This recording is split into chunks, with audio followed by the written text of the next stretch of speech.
His contribution towards the film's music has been exemplary, because right from sending me small details about ragams, small interviews and small interesting anecdotes about his working style, and from the time when he worked with Raja Garu and so many other famous music directors. I've been learning a lot from him. Right from the start of the project, this whole journey has been very satisfying for me.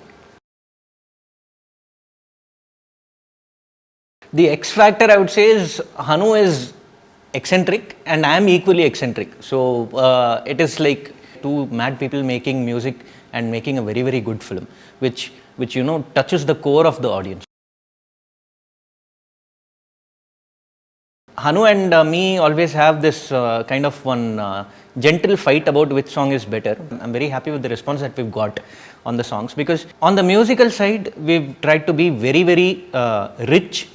I have not used even one single plastic sound in the album. The movie is as real as it can get, and the songs are as organic as they can be. So I've done maximum effort from this is probably my best work till date.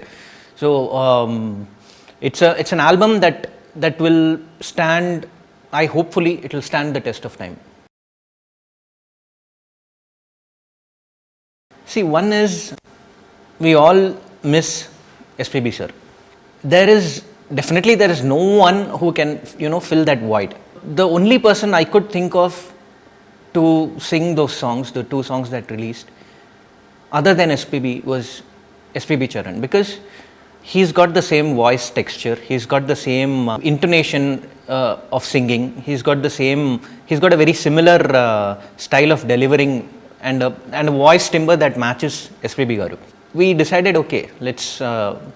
I thought through this for a very long time. I posted this thing to that sir, and he was also very happy about the choice of the singer. For O Sita specifically, Hanu was like, see, this is a travel song, and I want this song to be there for at least 10-20 years.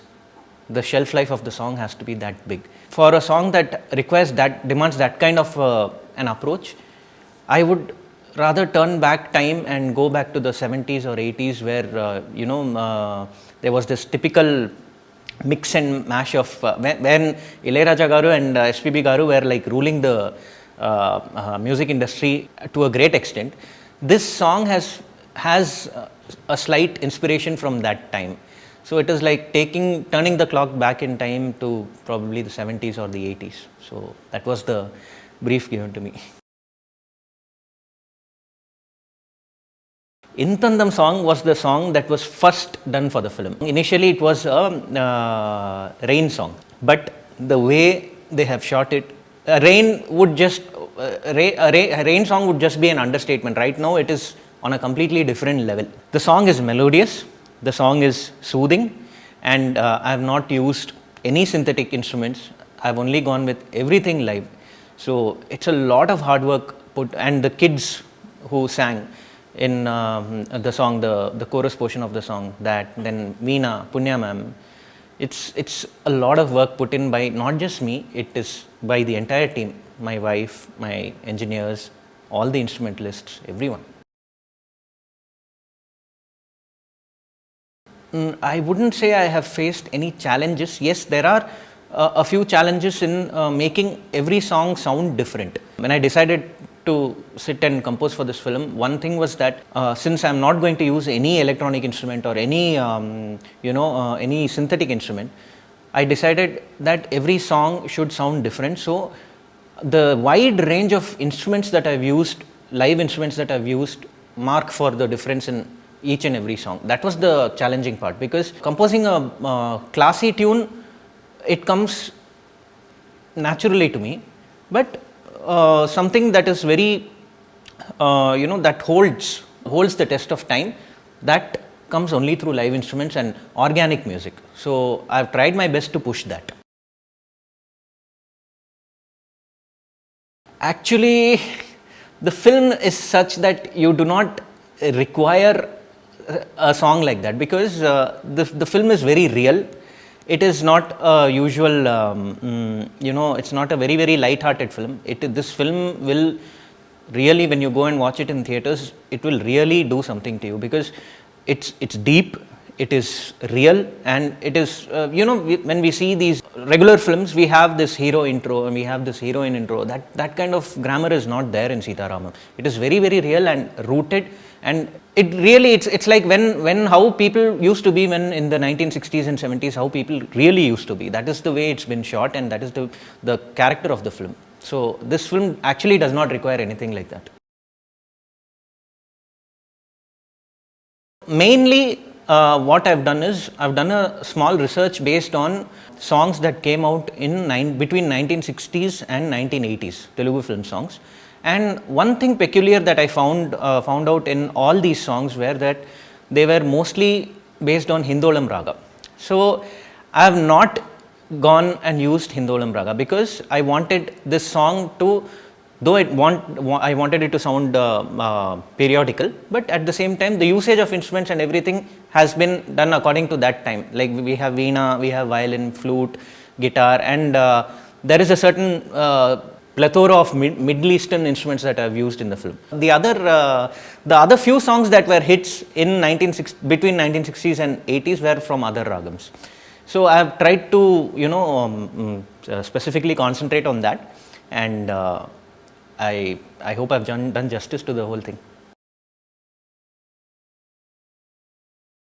In one word, it would be soulful, because it's a lot of effort that we put from our side, and it's not just in Telugu, even in Tamil and Malayalam, the amount of care that we've taken to make sure that the language does not sound dubbed, and the lyrics don't sound dubbed, and that the sense is different in each language. For example, in Tandam, the beginning portion of the melody is different in Tamil, because that fits better for Tamil.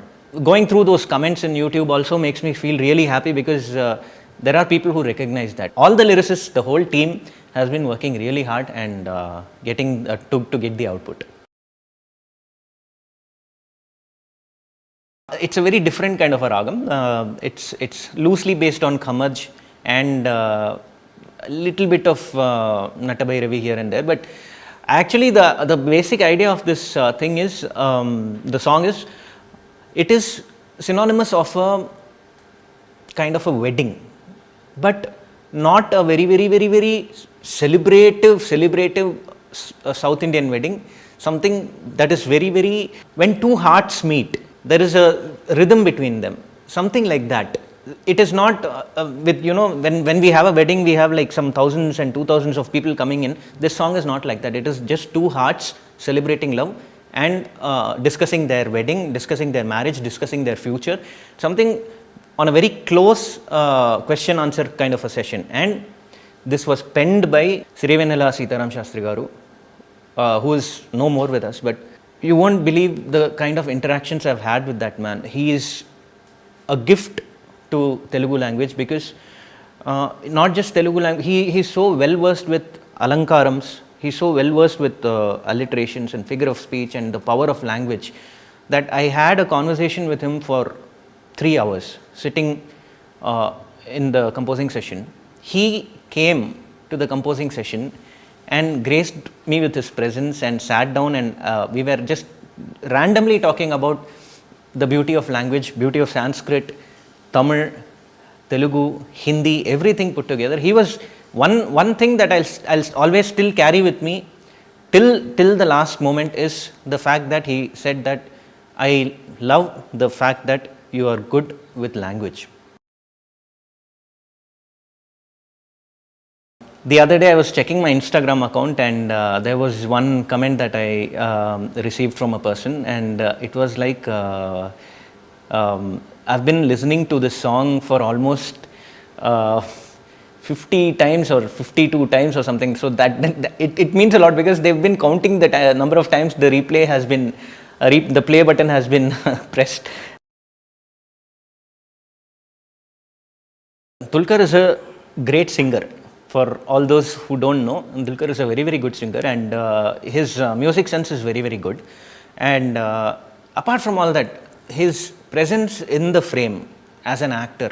I've seen most of his films, but in Sita Ramam, he's outdone himself. There are moments where I myself sitting while composing have become a little teary-eyed. So that's the kind of emotional, the emotional feeling that he gives you, even from the screen. So his performance is mind-blowing.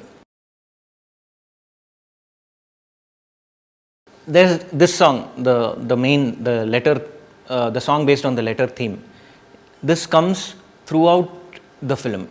You'll be hearing it in bits and pieces here and there, because the letter is the thing that connects Sita and Ram. Because if there is no letter, there's no film. And this song is as important as the letter, because every time Ram is remembered, this letter song is remembered. Every time Sita is remembered in the film, the letter song is remembered. So it is loosely based on the Rag Jog, and it is a it's a very, very mystic kind of a tune.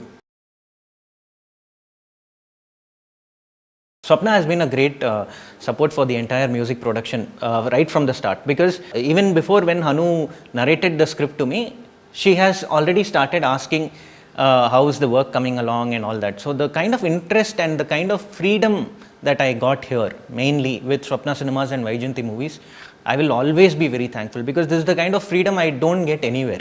Not many production houses give me this kind of freedom, because there is always this fixed template of, there has to be this kind of a song, there has to be that kind of a song.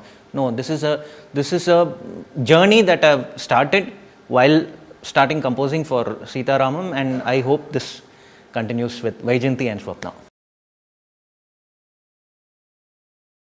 Thank you so much.